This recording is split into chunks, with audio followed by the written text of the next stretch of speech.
How to add and use keyframes in CapCut PC. Let's get into it.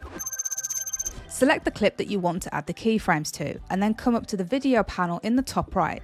Now, next to all of these different parameters, you're going to see a little diamond icon. This is the keyframes.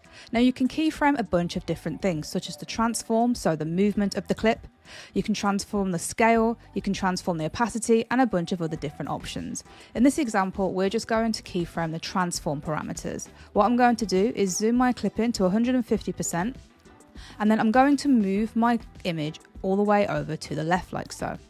I'm then going to create a starting keyframe by clicking on this keyframe toggle, and then I'm going to move my playhead to where I want this animation to be over. I'm then going to move my video back over like so. I don't need to create another keyframe manually because the software is already going to register it because we created that first keyframe.